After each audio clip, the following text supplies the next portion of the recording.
구제헌금의 권면과 디도의 추천에 대해서 우리가 말씀을 나눕니다. 사도 바울이 고린도 교인들과 화목을 이룬 후에 그들이 지금 해야 될 급선무가 구제를 베풀고 다른 사람에게 사랑을 베푸는 일이라는 것을 고린도후서 8장과 9장에 걸쳐서 강조하고 있습니다.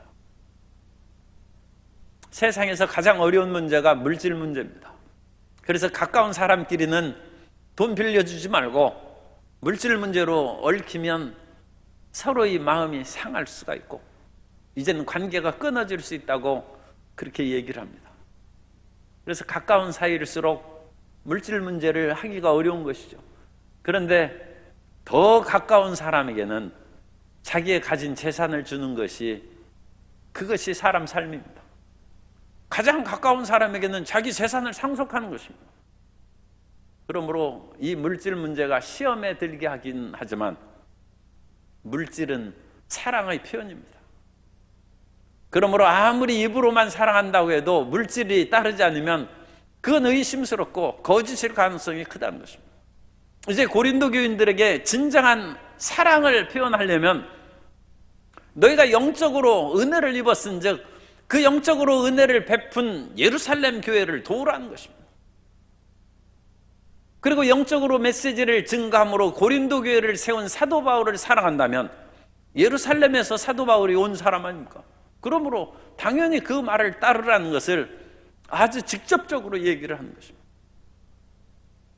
그런데 이 물질을 진행함에 있어서 고린도 교인들이 세상에서는 항상 그 돈 문제가 나오면 부담이 되니까 그것으로 마음이 힘들 것을 예상해서 10절에 보면 이 일에 관하여 나의 뜻을 알리노니 내 생각을 이제 너희에게 가르쳐 준다는 것입니다. 이 일은 너희에게 유익함이라. 그래서 사도 바울이 고린도 교인들에게 남을 구제하고 물질을 베푸는 것이 너희에게 유익하다는 것입니다. 세상에 여러 좋은 투자가 많이 있어요. 그래서 세계적인 그런 거부들은 주식 투자를 잘하는 사람이에요. 우리나라에서도 세계적인 부자인 일론 머스크의 테슬라에 주식 투자하는 것이 2조 원에 해당한다. 그런 뉴스가 있었습니다. 우리가 미국에 있는 그 사람하고 어떤 관계가 있길래 그런데 어마어마한 돈을 그렇게 우리나라 사람들이 투자를 했어요. 왜? 그 사람에게 지혜가 있고 앞으로의 미래를 내다보는 능력이 있으므로 거기에 투자하면 반드시 돈이 증가하고 수입이 늘어날 것이라고 사람들이 많이 기대하기 때문입니다. 그런데 어찌 일론 머스크 같은 세계 그 부자하고 하나님의 말씀을 비교할 수 있겠습니까? 이 사도 바울이 예루살렘 교회에 너희가 사랑의 연보를 하는 것은 너희에게 유익하다는 것입니다. 하나님께 참 이런 표현을 하는 것이 송구스럽습니다만 하나님께 투자하라는 거예요. 하나님께 투자하라. 그럼 하나님께서 세상 사람들은 믿을 수 없으니까 떼먹을 수도 있죠. 왜 하나님이 우리 모든 인생들의 물질을 하나님께서 그것을 그야말로 떼먹게 하겠습니까? 그럼 우리는 그런 담대한 믿음으로 주의 말씀을 따라서 살아가야 될 줄로 믿습니다. 그래서 잠언서 11장 24절 이하에 보면 흩어 구제하여도 더욱 부하게 되는 일이 있나니 과도히 아껴도 가난하게 될 뿐이니라. 구제를 좋아하는 자는 풍족하여질 것이요 남을 윤택하게 하는 자는 자기도 윤택하여지리라. 이게 유익한 말이에요. 거기서 성경에다 써놔요. 유익함에다가 화살표 이렇게 놓고 볼펜이 또 없으시죠? 거기에다가 잠언서 11장 24절 25절 참조. 그러면 지금 내 돈 나가는데 무슨 유익이 있습니까? 그 마음이 생길 때 잠언서 11장 24절 25절 찾아보라고 거기다 이렇게 써놔야 돼요. 우리가 믿음은 들음에서 나고 들음은 그리스도의 말씀으로 말며. 그래서 이 믿음을 가지면 아주 좋은 투자를 하는 거예요. 이 세상의 여러 가지 일들로 제가 비유해서 그냥 말씀을 드린 것입니다. 그래서 그런 것은 영원한 투자고, 그야말로 하늘에서 이 땅에서 하나님께서 당연히 물질로 심었으면 물질로 거두는 것이고, 그에 더해서 영적인 면류관이 우리에게 임하게 될 줄로 믿습니다. 어떤 사람은 성령 받으라고 하는데도 그것을 싫어하는 사람이 있어요. 왜 성령을 받는 것을 싫어하느냐? 그러면 예수님 앞에 꼭 붙잡힌다는 거예요. 내 맘대로 못 산다는. 아니, 내 맘대로 살면 지옥 가니까 예수님께 붙잡히라는 것이, 자기 마음대로 살면 영원히 행복할 것 같으면 뭐하러 예수님 믿습니까? 자기 나름대로 살지. 그런데 모든 인생은 풀과 같고, 그 모든 영화가 풀의 꽃과 같으니 풀은 시들고 꽃은 떨어지는 것입니다. 화무시부르요. 지금 이미 가을 바람에서 가랑잎이 바스락 소리를 내는데, 그야말로 봄풀이 채 꿈을 깨기도 전에 계단 옆의 오동나무가 이미 가을 소리를 낸다는 예시에 있는 것처럼 인생이 그렇게 지나가는 것입니다. 이팔 청춘이 한순간에 사라져버려서 아무리 신뢰의 표현을 또 하는데, 아무리 보톡스를 맞고 온갖 치장하고 해도 필요 없어요. 인생이 지나가면 못 고칩니다.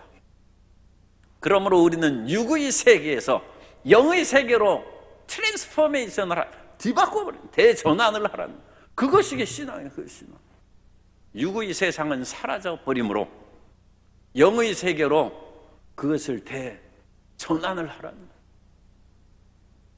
그런 마음을 가지면 이 땅에서 가장 소중한 것 중에 하나인 물질의 문제를 가지고 어떻게 영의 세계로 뛰어 올라가는지, 이 귀한 가르침이죠. 그러니까 고린도 후서 8장을 읽어야 되지 않습니까? 그리고 이뿐 아니라 이것은 이미 1년 전에 사도 바울하고 사이가 좋았을 때, 우리가 이 귀한 말씀을 정말 어디에서 들을 수가 있겠습니까? 그리스의 수많은 그런 거짓, 그리스 신화에 보면 얼마나 신들이 많고, 그 신들이 또한 싸움을 얼마나 잘하고 질투는 얼마나 큰지, 이 신들의 싸움과 모든 투쟁 이야기가 그리스 신화집인데,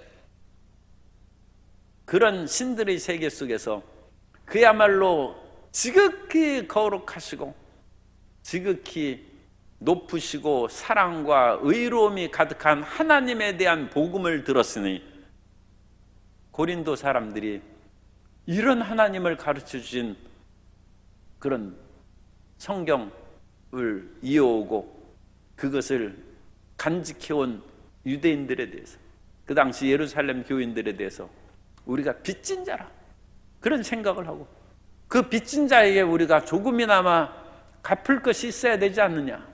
그래서 사도 바울의 권면을 듣고 연보하기로 했는데, 그 사이에 고린도 교회가 시끄러워서 그 일을 중단했는데 다시 이제 하라는 것입니다. 다시 하라는 것입니다. 그래서 이제는 하던 일을 성취할지니 마음에 원하던 것과 같이 완성하되 있는 대로 하라. 사람이 계획을 세웠으면 그 계획을 이루어야 됩니다. 그래서 자기 마음에 생각한 것을 이루면 자기 마음이 뿌듯해지고 자기 자신을 인정하는 힘이 생겨요. 그런데 자기 스스로 세운 것을 자기 스스로 무너뜨리면 자기 자신이 인정하지 않습니다. 그렇게 되면 그 사람이 초라해져요. 다른 사람이 아무리 금은보화로 치장해줘도 내면이 초라해진 사람은 못 일으킵니다. 우리가 내면이 초라하지 않기 위해서는 자기가 계획하고 꿈꿨던 것을 자기가 실행합니다. 그러면 바깥에 있는 것들이 없을지라도 그 사람의 내면이 빛나는 영혼이기 때문에 긍지와 자부심이 가득합니다. 어떤 사람이 초라한가? 금은보화가 없어서 초라한 것이 아니라 내면에서 자기가 생각하고 계획된 것을 자기 자신도 안 지키는 사람이 초라한 것입니다. 그런데 우리는 조금만 더 노력하고 열심히 하면 그거 지킬 수 있어요. 그리고 그와 같이 자기가 마음 가운데 가진 의로움을 끝까지 지키면서 죽은 사람이, 그 사람이 의사의 열사예요. 그 사람들은 나라와 민족을 위한 그런 꿈을 가졌기 때문에 그거 지키고 내 지금 목숨 사는 것이 문제가 아니라 내 마음에 나라를 위하여 이렇게 살겠다는 그 마음을 변절하지 않고 지키자. 사람들 사이에서 그것을 지키는 것은 그건 정절이죠. 그것을 지키면 그게 논계가 되는 것이고 춘향이가 되는 것이죠. 그런데 작은 그런 것으로는 연보하려고 했으면 사도 바울이 지금 하라는 것입니다. 그것은 그 사람의 영혼들을 위하여. 그것을 안 하면 고린도 교인들의 영적 성장에 상당한 나쁜 영향을 끼칩니다. 우리가 영적으로 성장을 해야 되는데 사람이 어찌 키만 크는 것만 바라보겠어요? 사람이 어찌 돈만 늘어나는 것만 생각하겠어요? 우리가 영적인 성장을 끊임없이 추구해서 나아가야 되는데 자기가 하나님 앞에 서원하고 또는 믿음의 그런 결단을 내리고 행동한 것들을 자기 스스로 지키지 않으면 영적 성장이 안 되는 것입니다. 영적인 그와 같은 머문 상태에서 벗어나라는 거예요. 고린도 교인들이 어린아이와 같다고 했어요. 너희가 여전히 물고 뜯고 싸우는데 너희가 거듭났을지라도 어린아이에 불과한, 젖이나 먹고 더 이상 힘을 쓰는 일은 할 수 없는 그런 처지가 됐는데 영적 성장이 안 됐기 때문이죠. 그런데 그 영적 성장을 방해하는 요소 중에 하나가 4개의 분파로 나누어진 것뿐만 아니라 이와 같이 하나님 앞에서 약속한 것을 지키지 않으므로 이 연보를 드리지 않는 그것으로 인하여 영적인 성장에 제동이 걸렸다. 그거 지금 하라는 거죠. 그리고 있는 대로 할 것이요, 없는 것은 하나님이 무슨 물질이 필요해가지고 그것을 억지로 거두겠어요. 그러나 하나님은 결코 그런 일을 하지 않습니다. 그러니까 할 마음만 있으면 있는 대로 하라는 것입니다. 그리고 13절에 이는 예루살렘에 있는 교인들은 지금 연보 낼 돈도 없으니까 다른 사람은 평안하게 하고 너희는 돈 내서 곤고하게 하려는 것이 아니오 균등하게 하려 함이라. 이 균등하게 한다는 그런 말을 여기에서 합니다만, 이 균등이라는 것은 이소테스라는 그 헬라를 쓰는데 평형하고 공평한 것을 말합니다. 오늘날 사회에서 평형하고 공평한 것으로 인하여 정치적인 그런 또는 사회적인 운동을 한 것이 공산주의입니다. 이 공산주의가 표면상으로는 상당히 그 사람들의 많은 설득력이 있고 많은 사람들이 마음을 사로잡았는데, 공산주의 치명적인 약점은 물질적이고 눈에 보이는 것의 평형, 균등만을 외칠 뿐 영적인 세계를 무시한다. 공산주의는 영의 세계가 없습니다. 그러므로 공산주의는 절반이 안 되면 그건 이제 완전히 잘못된 거나 마찬가지죠. 아무리 해야 공산주의는 물질 세계밖에 없어요. 그러므로 우리는 예수 믿는 사람은 공산주의를 받아들일 수 없는 것은 물질적인 평형만으로는 우리가 못 산다는 것입니다. 사람이 떡으로만 사는 것이 아니고 하나님 입에서 나오는 말씀으로 사는 것은 영적 세계를 우리가 믿기 때문입니다. 그러므로 우리는 영적인 것의 평형을 또한 생각해야 됩니다. 어떤 사람은 가난해요. 그러나 하나님께서는 그 가난한 사람에게 영적인 부유함을 주셨다는 거예요. 그래서 그 사람이 하나님이 보시기에는 공평한 거예요. 그런데 어떤 사람은 또 이 세속적인 말이 나옵니다. 어떤 사람은 가진 것이 돈밖에 없어요. 불행한 사람이라는.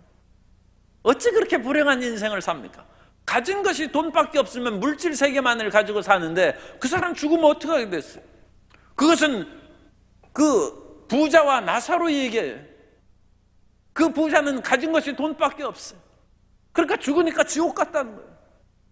그러나 나사로는 그 집에서 나오는 그런 음식 찌꺼기를 얻어먹고 산 거지입니다. 불행한 사람. 우리는 절대로 그렇게 거지처럼 살아서는 안 돼요. 그러나 그것보다 더 중요한 것은 아무리 힘들고 거지처럼 살아도 믿음을 가져라.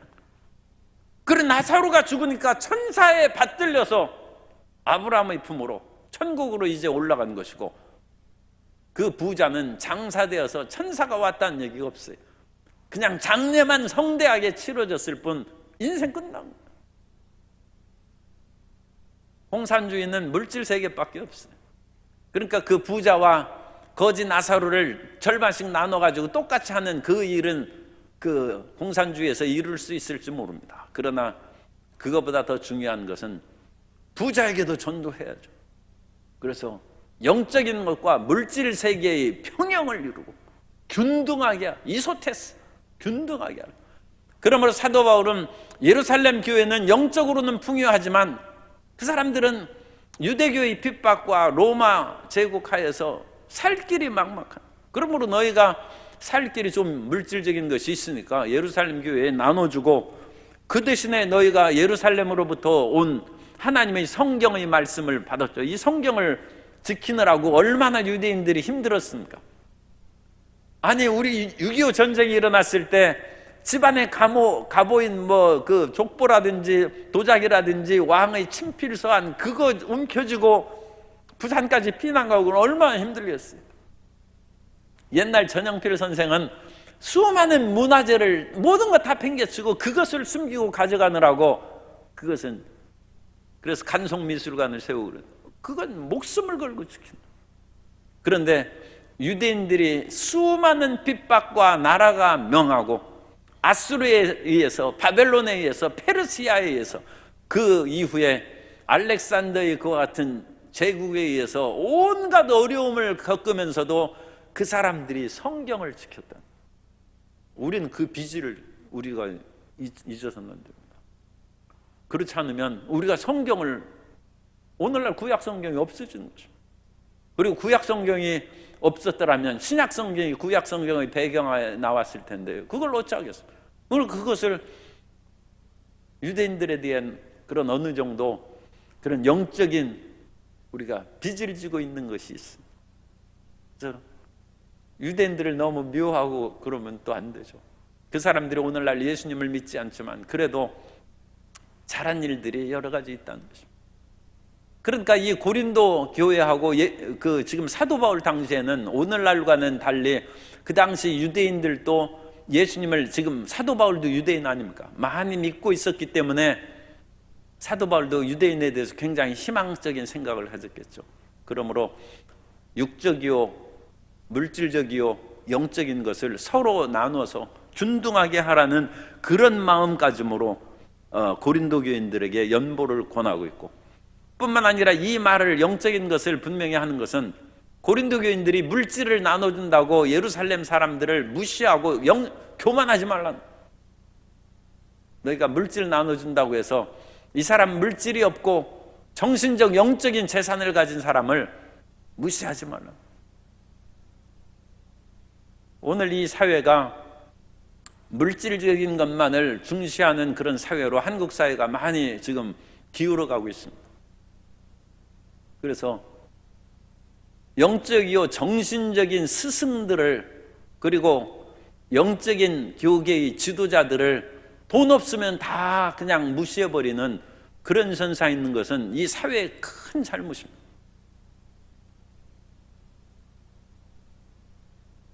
옛날에도 돈 많은 상놈은 돈 없는 글 읽는 양반 무시하지 않았습니다.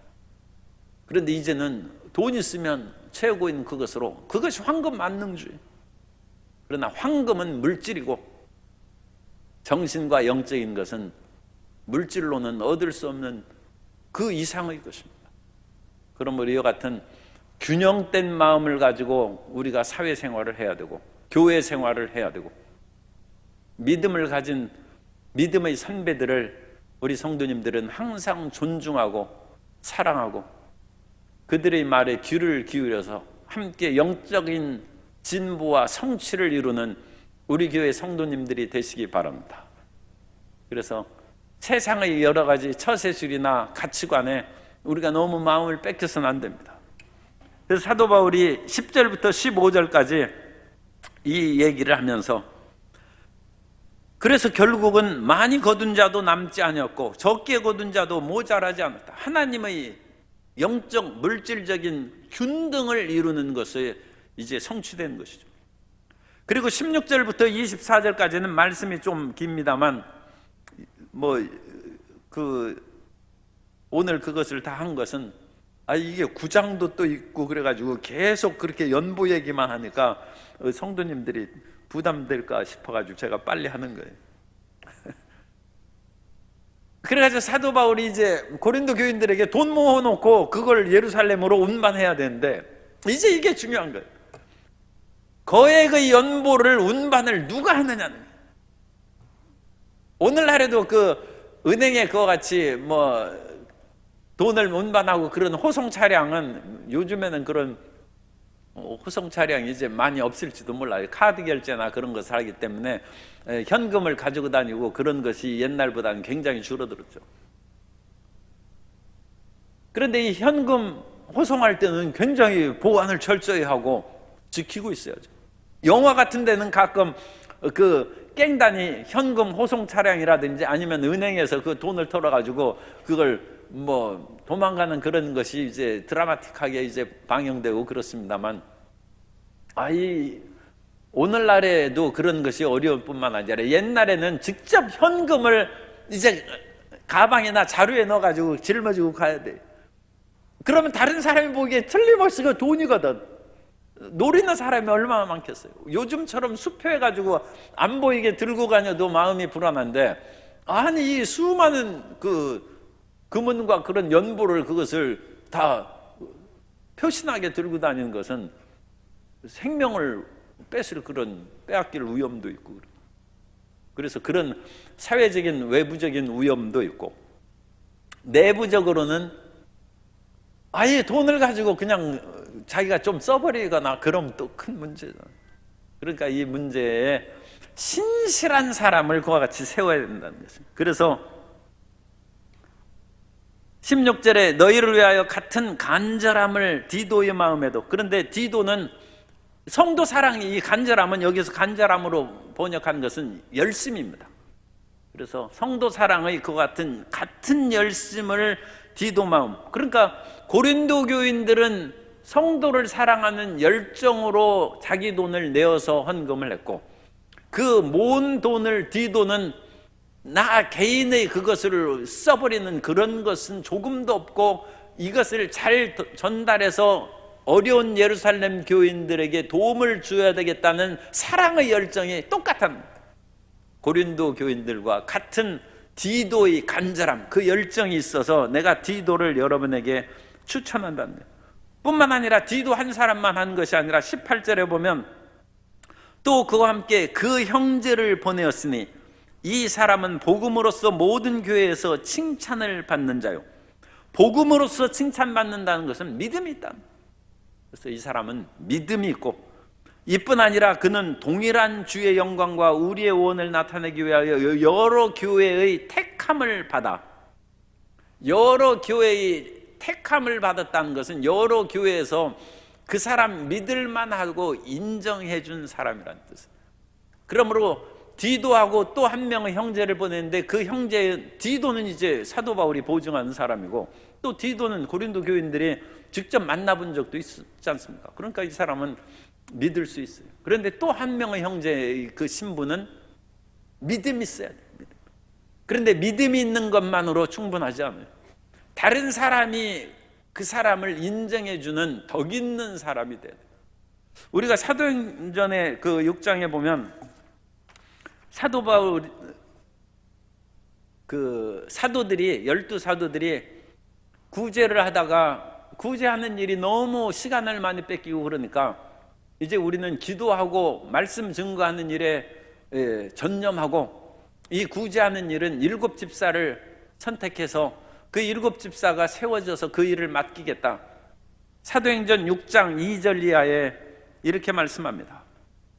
12사도가 모든 제사를 불러 이르되 우리가 하나님의 말씀을 제쳐놓고 접대를 일삼는 것이 마땅하지 아니하니 형제들아 너희 가운데서 성령과 지혜가 충만하여, 이 성령과 지혜가 충만하다는 것은 이제 믿음, 오늘 읽은 말씀에서는 믿음 있는 사람이죠. 복음으로써 모든 교회에서 칭찬받는 자, 그거에 상응하는 말입니다. 믿음을 가진 자.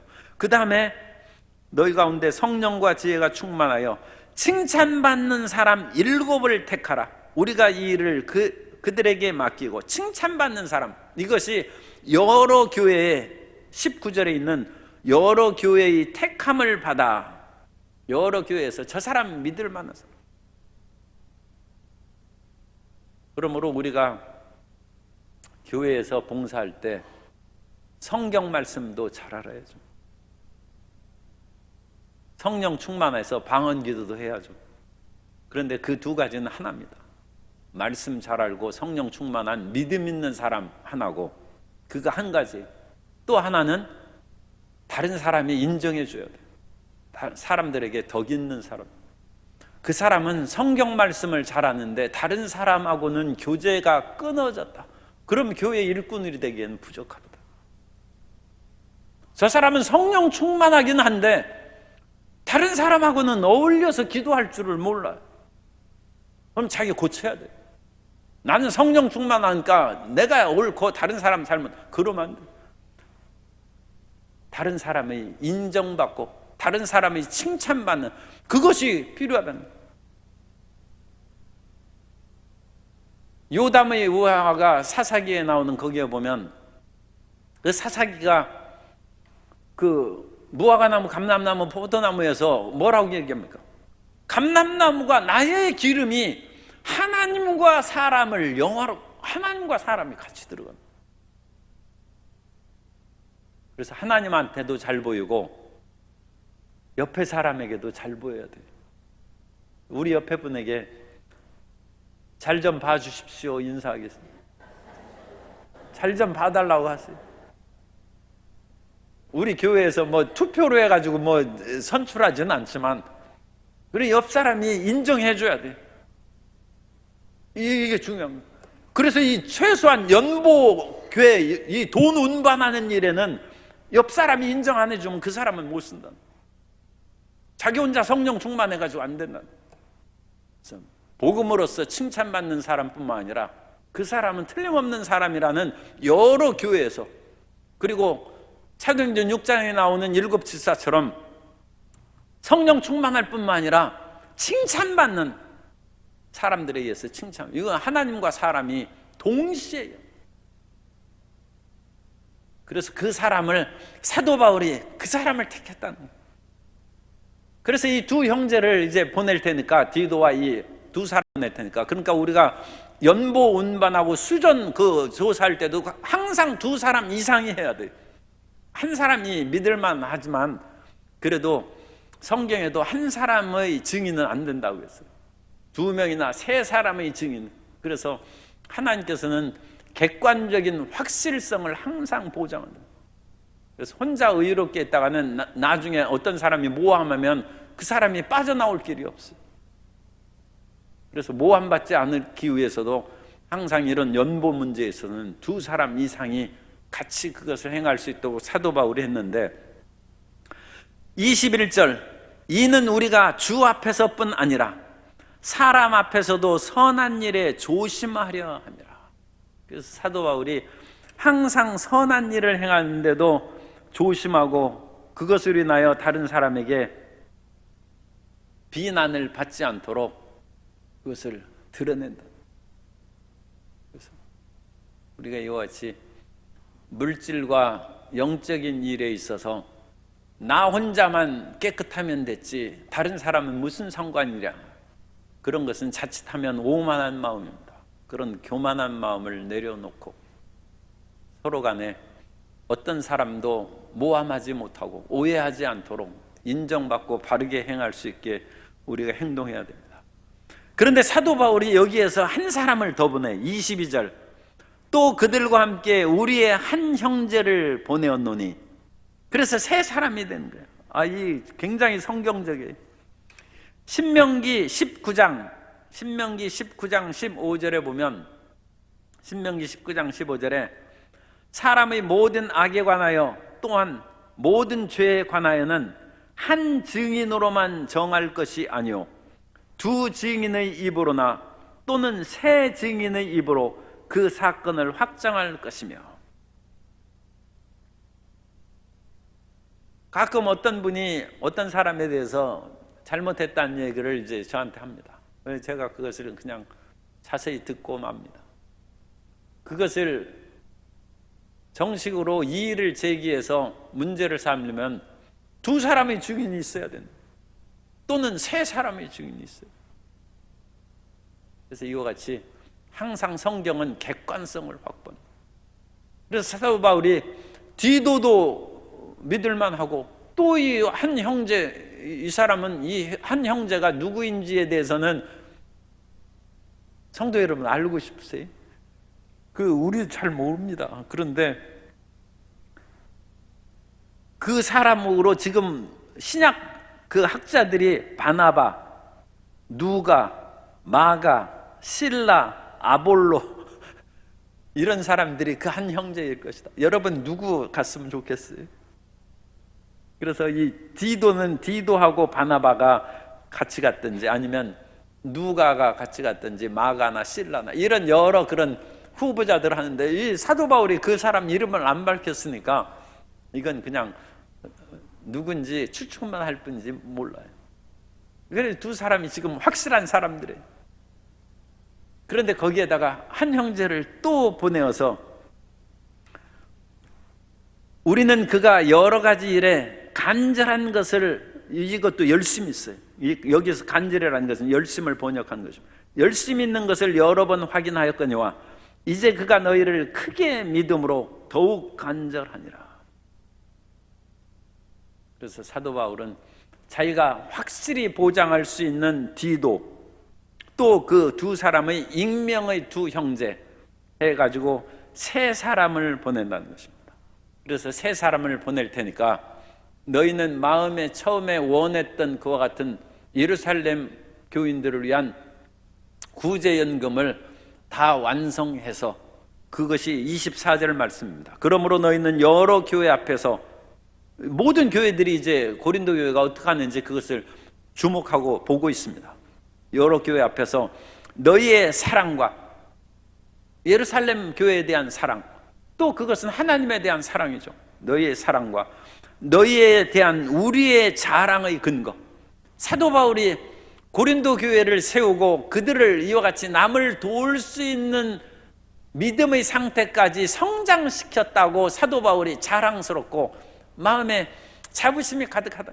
고린도 교인들은 믿을만하다고 그와 같이 우리가 자랑했는데 그 자랑한 증거물로 그 연보를 온전히 해서 이 세 사람에게 보내주면 고린도 교인들의 연보와 또 지난주에 살펴본 것처럼 마케도니아에 있는 빌립보 교회, 데살로니가 교회, 베레아 교회, 이런 교회에서 나온 연보, 그래서 이 지역에 있는 모든 연보를 한꺼번에 모아서 예루살렘 교회에 전달하겠다. 그렇게 이제 진행하고 있습니다. 오늘 우리 마음 가운데 하나님을 사랑함으로 우리 성도님들이 헌금을 내는 것이고 또 하나님을 사랑함으로 이웃을 돕는 것입니다. 그래서 하나님을 사랑하는 만큼 하나님과 재물을 겸하여 섬기지 못한다는 말씀이 있는 것처럼 이 재물을 드리는 것은 굉장히 크고 중요한 일입니다. 그래서 항상 정성껏 하나님 앞에 드리고 또 하나님께서 사랑하시는 그 이웃들에게도 그 같은 아름다운 구제의 손길을 펼쳐서 우리가 지나가는 그 모든 그런 곳마다 사랑의 증거가 나타나는, 사랑의 열매를 맺히는 크리스찬들이 다 되시기를 예수님 이름으로 축원합니다.